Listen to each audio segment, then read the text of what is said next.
girl Francine. Today is Monday, and it is the first segment of Media Monday. I'm still gonna put this under my Music Monday playlist, but just know there's a change in the name.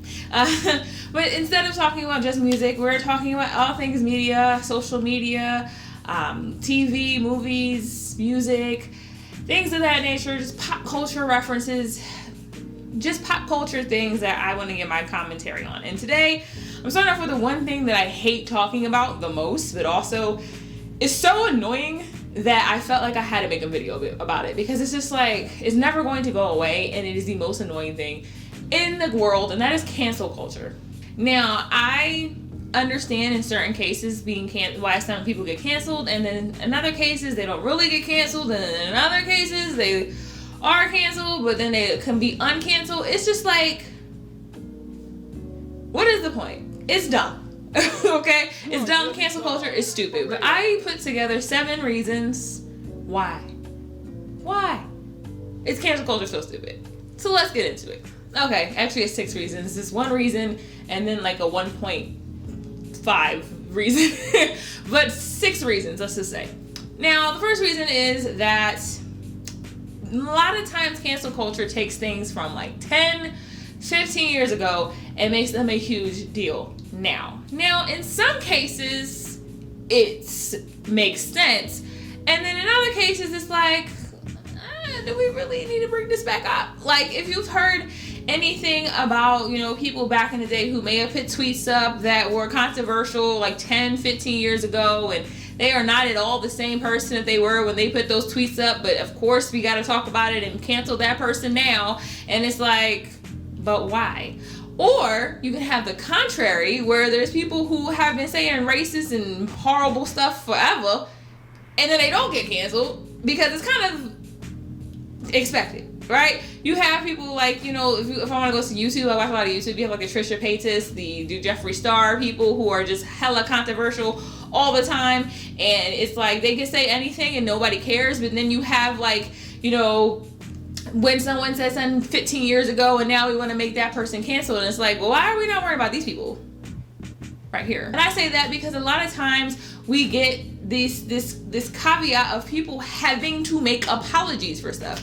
I just recently, even though this came out I think last year, I just recently watched Sticks and Stones by Dave Chappelle, and he talked about how Kevin Hart ended up not being able to host the Oscars because of a tweet he made like 10, 15 years ago. Now, Kevin Hart, it never before seemed like he was a controversial person, and now he made a joke 10, 15 years ago, and now he's getting in trouble for it. And it's like, yes, what he said was messed up, what he said was stupid, he shouldn't have said it, but do we sit here now and say, we now have to completely cancel this person because they said this 15 years ago and they may still be the same person?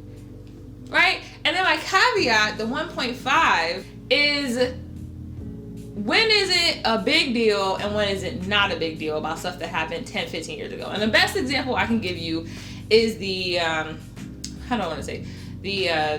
Battle of the Blackface. I'm gonna call it that. And I call it the Battle of the Blackface because 2 people recently got in big trouble about blackface that happened 10, 15 years ago. One being Jimmy Fallon, and one being Shane Dawson, right? Now, if you don't know who Shane Dawson is, he is a YouTuber. I know a lot of my family watches this, and I know y'all don't watch YouTube like that. He's a YouTuber who was like one of the biggest YouTubers on the platform, but people were talking about how 10, 15 years ago he was doing blackface. Now, I say it's the Battle of the Blackface because there are 2 completely different things. One is Jimmy Fallon, who stupidly put on blackface to portray a character, and it was in a way to emulate someone. And then you have Shane Dawson, who essentially was mocking black people by wearing blackface. Now, do we cancel one over the other? Do we cancel them both? Which one gets the worst? In my opinion, personally, I feel like what Shane Dawson did was kind of effed up, but I still was watching Shane Dawson after this happened. Now, granted, I didn't know completely what the heck he was doing before. I didn't really start following Shane Dawson until like 2015. So, but I felt like he was also kind of shady as well. Like, he would make apologies that weren't real apologies, and like they would be just like, look, don't be mad at me. And it's like, but then you get, with Jimmy Fallon, it's like, look, I was doing it to portray a character. It was really dumb of me to do. I will never do it again. And I apologize. And it's like, okay, that's all you got to say, right? So it's kind of the battle of like which one deserves to be canceled the most. Now, my second one is one that I think may get me some controversy for my opinions about, and that is taking things out of context or speculating about things and then canceling someone for that. Now, this one rings big for me is Doja Cat. Everyone canceled Doja Cat this year because she apparently was in a chat room with white supremacists and she made a song about Sandra Bland calling her, like, all of this stuff that was coming out about her. And most of it wasn't true. It was proven to not be true. And even the stuff that was true, to be quite honest, Doja Cat done said some real controversial stuff way beyond this. She said the F word multiple times on on Twitter, and like she's done some pretty controversial stuff, and she consistently does because that's kind of her personality. This is apparently who she is. She's a troll, right?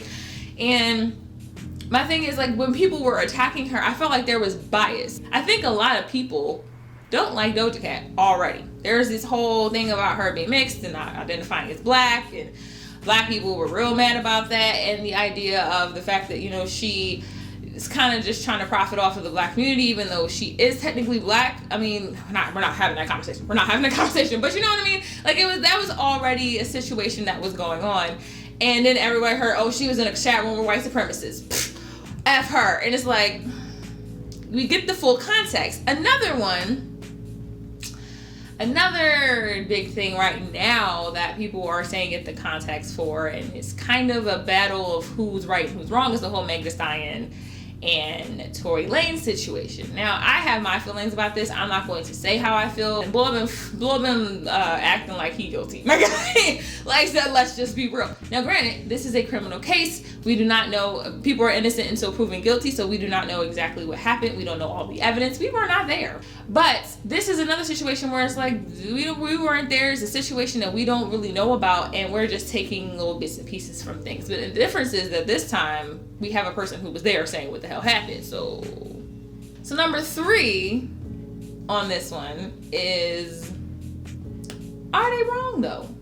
That's what I'm gonna name this. It's like, or not just are they wrong though, does a person have the right to their opinion? I'm gonna say that.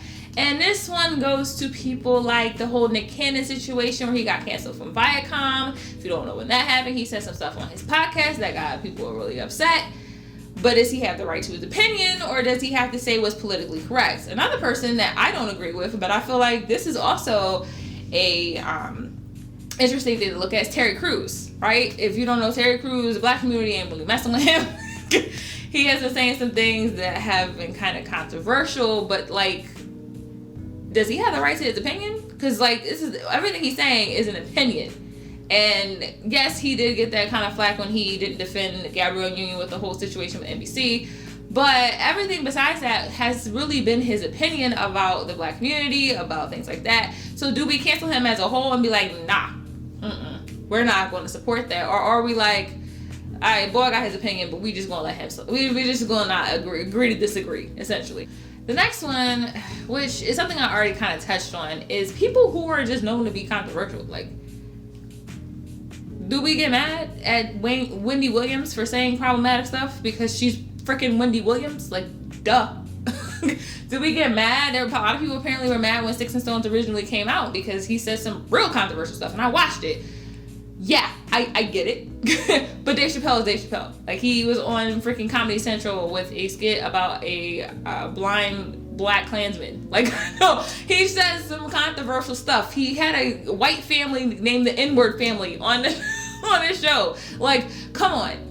Are we upset? Like, can you get upset about people who are known to say and do controversial things for saying and doing controversial things? Like, where do we draw the line? Are we like, yo, you're supposed to be this upstanding person and now you're doing something controversial? And not to get mad at Dave Chappelle for saying something controversial, because that's what he does. Like, how do we, this is what I'm saying, it's stupid, because at the end of the day, we have too many cutoffs and too many things in which we want to decide who gets canceled for what. So my next category is, where do we draw the line?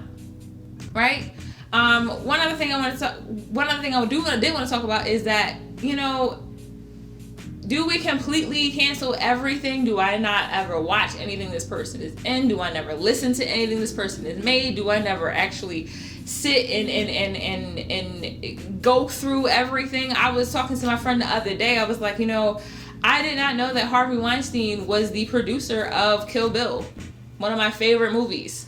And I saw Weinstein Productions in the beginning of that movie, and I was like, so do I never watch Kill Bill again? Because I don't want to support Harvey Weinstein. It's like, where do you draw the line? Do we completely cancel people in general? Like, how? That's why cancel culture is stupid. And another big thing of why cancel culture is stupid is because it's not permanent.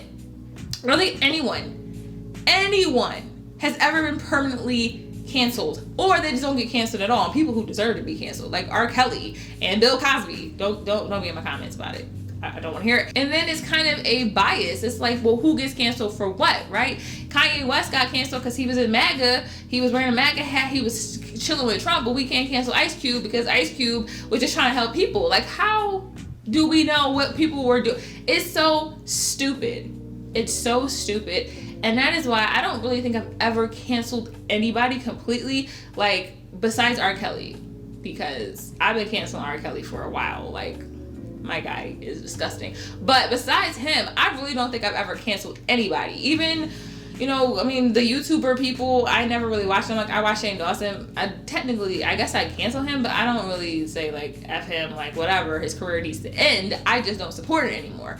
And that's kind of where we have to figure out what exactly is cancel culture. Because it's not, is it go away forever? Is it, I just won't listen to you, I just won't support you? Is it, you just have your opinion over there and you hang out with your people who have that opinion and I'll just leave you alone? Like, why, not only why is it, why do we have cancel culture, but why is it so quick to cancel certain people and not other people? Why is it not a permanent thing? Why, like, what would it take for you to get uncanceled? I always wished that I had become famous. Like, I wanted to be a celebrity. I wanted to be a singer, actress when I was younger. And I don't really now just be like, that would have been horrible on my mental health. Because the idea of cancel culture, especially now, anything I say, anything I do, I could say something off a whim. I could say something as a joke. I could say something that, you know what I mean? And then a person who's a freaking has sex with minors is still out here cooking and people are still talking to them, like, or we can have a president that has done and said some real controversial stuff and he's still the president and has a good amount of people supporting him, but like, let somebody say one thing that was a joke 10 years ago and whoop, can't listen to you anymore. It's like, it's dumb.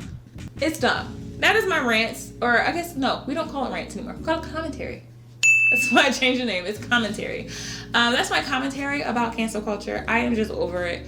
Especially this year, there's been a lot of people who've been canceled, and I'm just like, why? Why? And it just seems like it's gonna get worse and worse. So, buckle up, get ready, because shoot, I might get canceled, and I don't even have more than 500 subscribers yet. But that being said, I will see y'all on Friday for my Girl I'm Finna Take Your Black Card segment. And if you have not followed my Instagram yet, please go ahead and follow that. Today I started putting little gems on there. I'm going to be putting videos up throughout the week. I'm going to be putting stuff on my stories and my reels. So, if you get the miss of me throughout the week, you can find me there. And with that being said, I'll see you. Bye.